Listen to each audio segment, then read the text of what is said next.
हम लोग देखें भजन संहिता 139 और उसका एक पद से हम लोग देखेंगे। यहाँ कहता है, आप सभी लोग अपने बाइबल को खोल लीजिए, आपके पास बाइबल है तो, और निकाल लीजिए 139 अध्याय और एक पद। यहाँ पर लिखता है, ध्यान से सुनिए, जिनके पास बाइबल नहीं है, रेफरेंस बता रहा हूँ, भजन संहिता 139 उसका एक पद। हे परमेश्वर, तूने मुझे जांच कर जान लिया है। देखिए परमेश्वर क्या कर रहा है, क्या कर रहा है? हे परमेश्वर, तूने मुझे जांच कर जान लिया है। ये कौन बोल रहा है? आपको मालूम होना चाहिए, परमेश्वर नहीं बोल रहा है। दाऊद के बारे में कितने लोग जानते हैं? हाथ उठाइए। दाऊद क्या था? एक अनपढ़ व्यक्ति था, भेड़ बकरी चराने वाला था, पर उसका भाई लोग पढ़ा लिखा भाई थे, लंबा चौड़ा था, शाऊल के राज दरबार में काम करने वाला मंत्री था, क्या क्या पोस्ट पर था। पर दाऊद एक साधारण लड़का, अनपढ़ और भेड़ बकरी को चराता था, पर वो क्या करता था? परमेश्वर का वचन को मानता था प्लस सुनता था। हालेलुया। इस कारण परमेश्वर ने दाऊद को क्या किया? एक समय आने पर उसको राजा बनाया। हालेलुया। जब हम परमेश्वर का वचन को सुनते हैं, परमेश्वर के अनुसार चलते हैं, तो आप ये मत सोचिए कि हम एक अनपढ़ व्यक्ति हैं, हम एक गरीब हैं, हम साधारण हैं, परमेश्वर आपको ऊंचा पर खड़ा कर सकता है। हालेलुया। वही परमेश्वर दाऊद के लिए है, वही परमेश्वर यहोवा हमारे लिए। और वो क्या करता है दाऊद? जब परमेश्वर को पूरी रीति से जान जाता है, अनुभव कर लेता है, तो ये बातों को, परमेश्वर के अनुभव को करके, उसका प्रेम को जानकर, उसके आशीष को जानकर इस बात को करता है कि हे परमेश्वर, तूने मुझे जांच कर जान लिया है। आमीन। मैं आपसे बात चाहता हूं, एक डॉक्टर आप बीमारी ऐसे पकड़ेगा? कैसे पकड़ेगा? जांच के लिए क्या जांचेगा? अल्ट्रासाउंड करेगा, पेट के अंदर क्या है, या ब्लड को लेके ब्लड से पता चलेगा क्या क्या बीमारी है। पर हमारा परमेश्वर बिना ब्लड टेस्ट किए हुए हमारा हर मन का बात को जांचने वाला। हालेलुया। इसलिए दाऊद कह रहा है, हे परमेश्वर, तूने मुझे जांच कर जान लिया है। दूसरा में कहता है, तू मेरा उठना बैठना जानता है और मेरे विचारों को दूर ही से समझ लेता है। आमीन। क्या कह रहा दाऊद? तू मेरा उठना जानता है, बैठना जानता है, चलना जानता है, दूर से ही मेरे मन का बातों को तू पकड़ लेता है। क्या उस परमेश्वर को मैं धोखा दे सकता हूं? दे सकते हैं? क्या उस परमेश्वर को हम धोखा दे के उसको घूस दे सकते हैं? नारियल रुपया पैसा से खरीद सकते हैं? वो हमारा उठना बैठना चलना फिरना कहीं भी है, क्या करने, सब कुछ परमेश्वर जानता है। जिस दिन हम वचन को जान जाएंगे, हमें कुछ भी करने की जरूरत नहीं, परमेश्वर हमें आपको करेगा। इसलिए दाऊद उस अनुभव को कहता है, तू मेरा उठना बैठना जानता है और मेरे विचारों को दूर से ही समझ लेता है। कहां से समझ लेता है? दूर से ही समझ लेता है। हालेलुया। हालेलुया। आप उड़ाऊ पुत्र के बारे में कितने लोग जानते हैं? लूका समाचार में जो लिखा है उड़ाऊ पुत्र, कितने लोग पढ़े हैं उस चैप्टर को? किसी ने पढ़ा? एक पिता का दो पुत्र था, उड़ाऊ पुत्र की कहानी लूका समाचार में किसी ने पढ़ा है? वहां क्या हो रहा था? एक पिता का दो पुत्र था, बड़ा वाला तो ठीक था, पर छोटा वाला गलत संगति में, गलत रास्ते में जाकर अपना बाप का संपत्ति को उड़ा रहा था। ध्यान सुनिए। और लास्ट में उसने अपने पिता से कहा, मेरा जो हिस्सा बनता है वो दे दीजिए। उसका पिताजी समझाया पर नहीं माना, अपना हिस्सा लेके दूर देश में जाके उन पैसों को गलत गलत कामों में उड़ा दिया, गलत गलत काम करके। पर मैं शॉर्टकट में बता रहा हूं, पर जब पैसा खत्म हो गया, उसको कोई पूछने वाला नहीं था, और एक जगह काम मिला सुअर चराने का, और सुअर चराने के उसका तनख्वाह यही था कि जो सुअर खाएगा वही तुमको खाना है। यानी सुअर जो नीचे का मूंगफली वगैरह फल खाता था वही तुम्हें भी खाना है, यही तुम्हारा मेहनत था। और एक दिन उसने सोचा, मन में बैठ के विचार किया, मेरे पिता के घराने में कितने नौकर चाकर हैं जिसको अच्छा खाना मिलता है, मैं पिता के विरुद्ध में पाप किया हूं और साथ ही साथ हम स्वर्ग के पिता के नजरों में भी पाप किए। हालेलुया। और ऐसा उसने सोचकर अपने गलतियों को मानकर पश्चाताप किया और सोचा मैं पिता के पास जाकर माफी मांगूंगा। आमीन। ऐसा सोचकर वो प्रार्थना किया मन में कि हम जाएंगे अपने घर में अपने पिता से माफी मांगेंगे, पिताजी हमने आपके विरुद्ध में पाप किया और स्वर्ग के परमेश्वर के विरुद्ध में भी पाप किया। पर इधर पिता जो उसका था, वो बेटा चला जरूर गया पर कभी भी शांत नहीं था। वो नित्य दिन अपने बेटा का चिंता करता था। उसका बड़ा भाई बोलता था, आप जो लड़का जो आपका बेटा सारा संपत्ति लेकर चल गया उसके लिए क्यों सोचते हैं, क्यों चिंता करते हैं। पर एक पिता अपने बाप के लिए दिल में वो प्रेम होता है, दर्द होता है। वो रोज पिता अपने दरवाजा से खड़ा होकर देखता था कि अब मेरा बेटा लौट के आएगा। हालेलुया। और एक दिन जब वो सोच ही रहा था उसका बेटा, और सोचते सोचते जब वो इस बातों को सोचते सोचते जब वो चला, चलते चलते जब आया, काफी समय लग गया उसको आने में, दूर देश में चला गया था। पर उसका बाप कभी भी नहीं भूलता था। हर सुबह शाम एक दरवाजे पे जो सामने उसका मेन दरवाजा था, देखता था आज मेरा बेटा वापस आ जाएगा, आज मेरा बेटा वापस आ जाएगा। पर एक दिन जैसे ही दूर से नजर पड़ा और पहचान किया कि मेरा बेटा ही है, वो काफी पैसा न होने के कारण दुख तकलीफ में उसका बाल दाढ़ी सब बढ़ चुका था, फिर भी एक बेटा, एक बाप अपने बेटे को कभी भी नहीं भूल पाता है। वो कैसा भी हालात में हो, एक माँ एक पिता अपने बच्चों को पहचान जाते हैं। और दूर से ही देख के समझ गया मेरा बेटा आ रहा है, और दौड़ के गया और अपने बेटे को गले से लगा लिया। आमीन।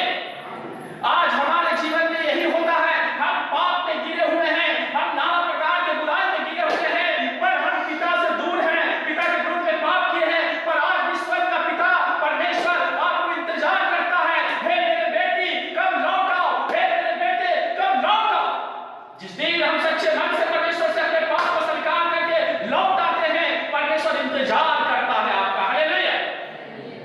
और परमेश्वर आपका उठना बैठना चलना फिरना सब कुछ जानता है। आप क्या बोल रहे हैं, कहां पर क्या कर रहे हैं, सब कुछ परमेश्वर जानता है। आमीन। इसलिए दाऊद इस बात को अनुभव कर चुका था, और अनुभव करने के बाद ये दाऊद कह रहा है भजन संहिता 139 में एक पद में, तू मेरा उठना बैठना जानता है, मेरे विचारों को दूर ही से समझ लेता है। तीसरा में कहता है मेरे चलने और मेरे लेटने की तू भली भांति छानबीन करता है। हालेलुया। एक सही माता पिता अपने बच्चों को गार्डिंग करता है। एक संस्कार घर के माता पिता अपने बच्चों को गार्डिंग करना उचित है। कहां गया क्या कर रहा है, इसी प्रकार स्वर्ग का पिता जो है कहता है यहां दाऊद मेरे चलने और मेरे लेटने कि तू भली भांति छानबीन करता है और मेरी पूरी चाल चलन का भेद जानता है। आमीन। मैं आपको एक बात बताना चाहता हूं, अगर कोई पास्टर अगर अच्छा है आपको छानबीन करता है, कुछ लोग बोलते हैं मेरा छानबीन करता है। एक अच्छा चरवाहा अपने भेड़ों को निगरानी करता है, एक अच्छा माता पिता अपने बेटी जवान बेटियों को निगरानी करती है, उसका छानबीन करती है। एक अच्छा पिता अपने जवान बेटों को छानबीन करता है। हालेलुया। मैं आपको यहाँ रुककर एक बात बताना चाहता हूँ, आप प्रभु के लोग हैं, आप प्रभु को जानती हैं। आज से एक बार को याद करके चर्च से जाना, आपके घर में जवान बेटी है, आप अपने बेटी को निगरानी करो, कितना समय वो मोबाइल हाथ में रखती है, कहाँ जा रही है, क्या कर रही है। आपका ये जिम्मेवारी बनता है, एक मसीह फैमिली हो, एक मसीह परिवार के आप लोग हो, और आपको पूरा निगरानी करना चाहिए अपनी जवान बेटियों को। आप एक अच्छा पिता हो तो अपने जवान बेटों पर आपको छानबीन करना उचित है। हालेलुया। जैसे स्वर्ग का पिता हमारे जीवन को निगरानी करता है, हमारे भलाई के लिए छानबीन करता है, देखता है, इसी प्रकार के दाऊद जैसे हम और आप इस जगत में हैं, वो समय में दाऊद भी था। दाऊद का जीवन को पूरी रीति से परमेश्वर जान गया था, इसलिए दाऊद को जो आशीष मिला उस अनुभव को जानकर ये कहता है मेरे चलने, यानी हम चलते चलते भी क्या सोचते हैं। मैं आपको रुक कर यहाँ एक बात बताना चाहता हूँ। बहुत से लोग मुझे देखते हैं जब मैं था, लोग पूछते थे मुझे, पास्टर जी आप जाते हैं तो लगता है कुछ चिंता में रहते हैं। वो अन्य जाति से मेरा दोस्ती था, लोग प्रणाम से करते थे, तो मतलब ना ठीक है, पर मैं चल रहा हूं, मेरा ध्यान कहां रहता है, परमेश्वर जान रहा है।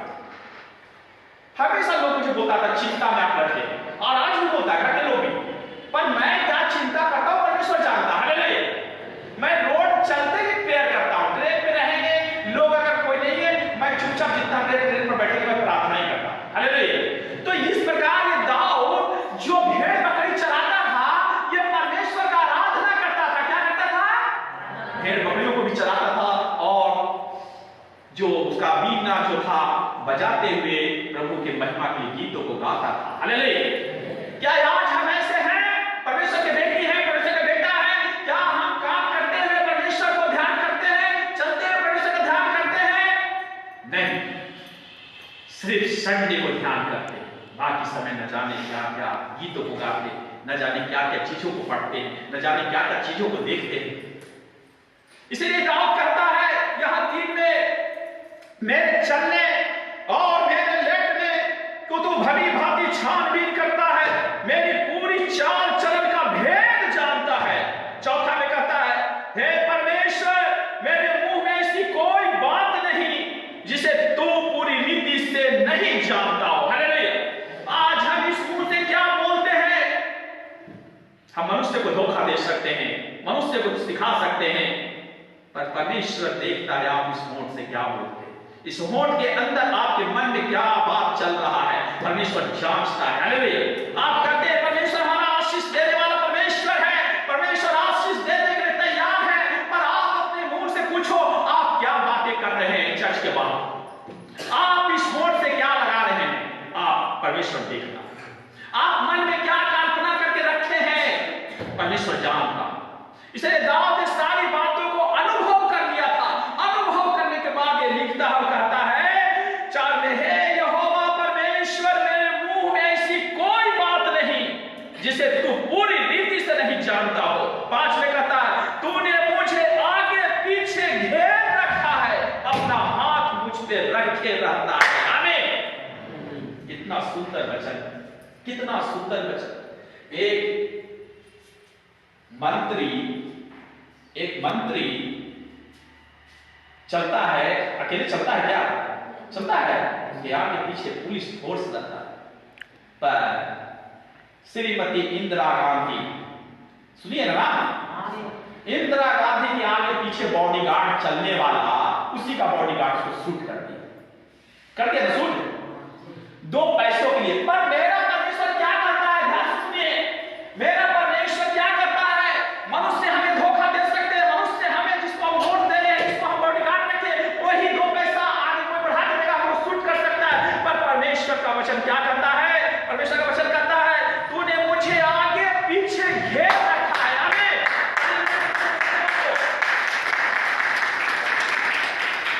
परमेश्वर आपको घेर के रखा है, आप चिंता मत करो, आप डरो मत। वचन बताता है जिस दिन बपतिस्मा लिए आपके निगरानी के लिए एक स्वर्गदूत दिया गया है। आमीन। आपका बॉडीगार्ड में एक स्वर्गदूत है। आमीन।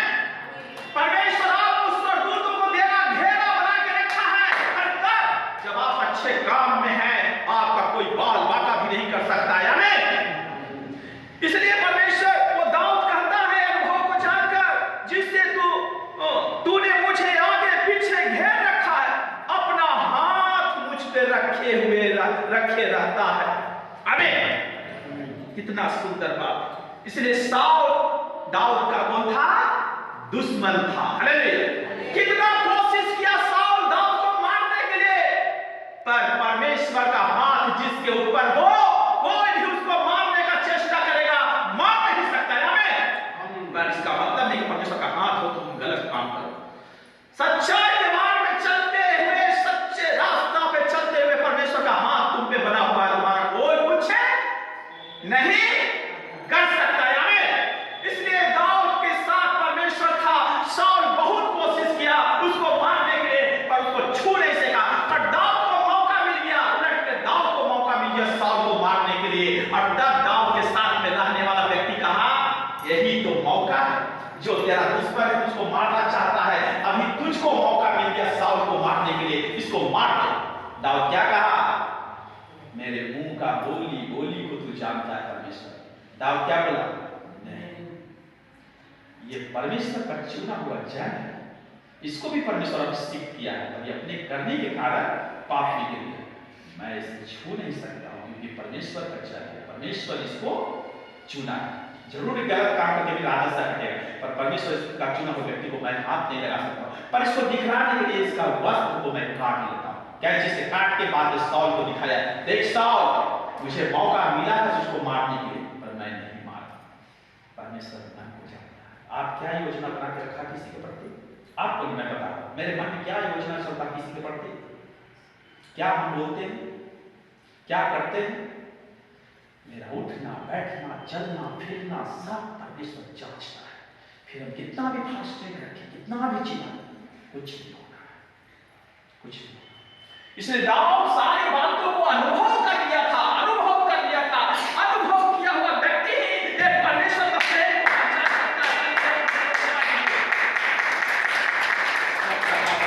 करेंगे। आप जीवित परमेश्वर को कभी भी प्राप्त नहीं कर सकते। आप लाखों बाइबल पढ़ो, लाखों स्टडी करो, आप कितना भी बड़ा पास्टर के पास चले जाओ, कुछ होना नहीं है। अनुभव करना सीखो। मैं बिहार में, मुझे लोग बोलते हैं मेरी बहू आसाम की है, लेकिन बोल रही थी पापा बहुत अच्छा उदाहरण देते।